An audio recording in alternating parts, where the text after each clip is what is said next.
Rukuk, Allahu Akbar. Kepala jangan terlalu mendongak seperti kuda jantan melihat kuda betina. Jangan terlalu menunduk seperti sapi ketemu rumput, tapi datar. Andai diletakkan bejana mangkok di atas, maka tidak tumpah saking datarnya. Subhana rabbiyal azim wa bihamdih, subhana rabbiyal azim wa bihamdih, subhana rabbiyal azim wa bihamdih. Saudara kita yang dari Muhammadiyah ngambil riwayat yang enggak pakai wa bihamdih, subhana rabbiyal azim, subhana rabbiyal azim, subhana rabbiyal azim, enggak pakai wa bihamdih.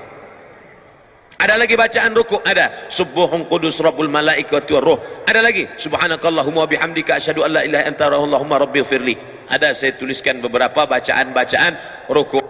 Sami Allah. Beda bacaan ketika tulang sedang bungkuk dengan tulang sudah lurus. Ketika antara bengkok dengan lurus, Sami Allahu liman hamidah. Enggak pakai alif. Sami Allahu liman hamidah. Ini ada imam yang baca panjang. Sami Allahu liman hamidah. Ternyata nama istrinya Hamidah. Setelah tulang belakangnya lurus, Rabbana lakal hamdu mil'us samawati. 3 versi. Rabbana lakal hamdu mil'us samawati wa mil'ul ardi wa mil'u ma syi'ta min syai'im ba'du. Sedangkan mazhab Bali pakai riwayat yang pakai wa. Sami Allahu liman hamidah. Apa kata muballigh di belakang? Itu yang pakai mikrofon di belakang tadi namanya muballigh. Dari kata ballagha yuballighu tablighan, muballigh yang menyampaikan suara ke belakang. Sami Allahu liman hamidah. Rabbana walakal ham. Kenapa di Arab Saudi pakai walakal ham? Kenapa kita enggak pakai walakal ham?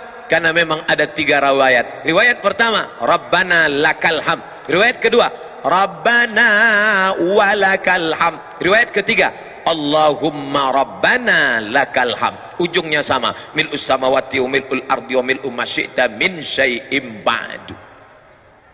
Setelah itu sujud. Ketika sujud, tangan tidak lagi diangkat, sujud saja. Ikhtilaf mazhab Syafi'i, mazhab Hambali, mazhab Maliki, 4 mazhab sepakat ketika turun lutut lebih dulu. La yabruku ahadukum kama yabrukul ibil. Jangan kalian rukuk sujud seperti menderum turunnya unta. Maka riwayat Hujr Ibnu Wa'il Ibnu Hujr dengan riwayat Abu Hurairah berbeda. Yang dikuatkan riwayat yang mengatakan lutut duluan turun. Allahu Akbar. Lutut dulu, setelah lutut baru tangan. Tapi dalam kitab sifat salat Nabi Syekh Albani, tangan lebih dulu, telapak tangan lebih dulu. Allahu Akbar. Habis itu baru lutut, baru kening. Hanya 2 mazhab saja. Mazhab jumhur mayoritas ulama, lutut dulu.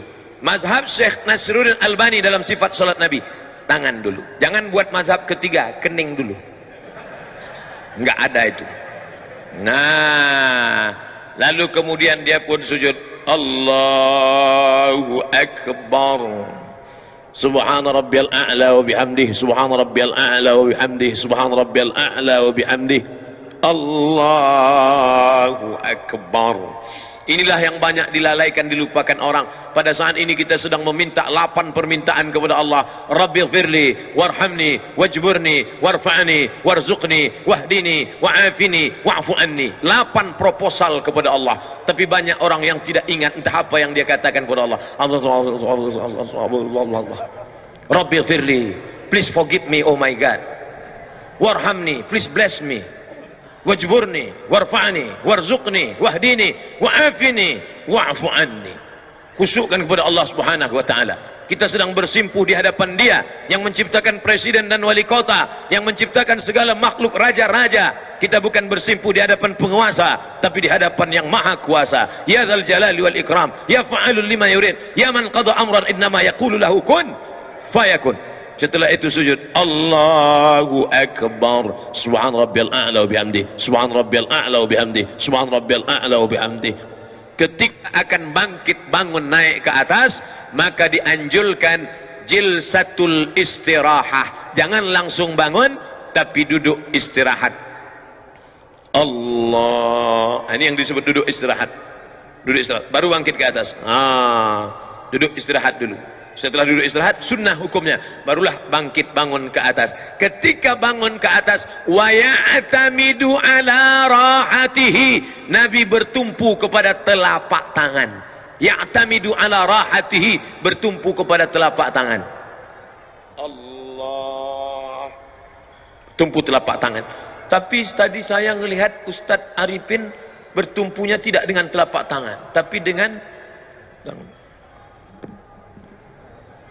loh, berarti Ustaz ngelihat? Iya, mata saya kan terbuka. Waktu bangun bertumpu begini. Itu riwayatnya apa? Itu hadis, namanya hadis al-ajin. Ajana, membuat adonan tepung gandum. Orang Arab kalau buat tepung gandum itu dicampur pakai minyak samin, minyak sapi. Nggak bisa gini. Kalau gitu bakwan. Tapi buat adonan tepung gandum gayanya gini. Oh, gitu. Karena dia kental sekali. Maka ketika dalam hadis kalajin, bangun seperti orang yang buat adonan tepung gandum, maka bangunnya begini. Ikhtilaf. Yang satu mengatakan wa ya'tamidu ala rahatihi. Yang kedua mengatakan, Ustaz pakai yang mana? Saya pakai ala rahatihi. Tapi saya tak menyalahkan yang pakai. Atau begini. Tapi yang unik pendapat Syekh Ibn Utsaimin, ulama Saudi Arabia. Kata Syekh Ibn Utsaimin, ala rahatihi, begini, kal ajin, atau begini, au bi ghairihima, atau selain keduanya. Halo, ada lagi selain kedua? Ya, bisa begini, bisa begini, atau dia pemain karate, dia bangun begini. Ini masalah bukan rukun, bukan syarat, bukan sunat. Bukan rukun, bukan syarat, bukan sunat. Bukan rukun, bukan syarat, bukan wajib. Bukan rukun, bukan syarat, bukan wajib. Tapi sunat. Dilaksanakan baik. Maka tadi kita semua bangkit begini. Andai orang tidak pakai duduk istirahat, ya nggak apa-apa. Bangun dia langsung. Allahu Akbar. Boleh. Karena Nabi pun pernah melakukan itu ketika masih muda. Tapi ketika badannya sudah berat, maka dia pakai duduk jilsatul istirahah. Saya tidak urutkan rakaat 1, rakaat 2, rakaat 3, enggak. Kita hanya membahas yang ada masalah khilafiyah. Adapun yang enggak ada masalah, maka tidak kita permasalahkan.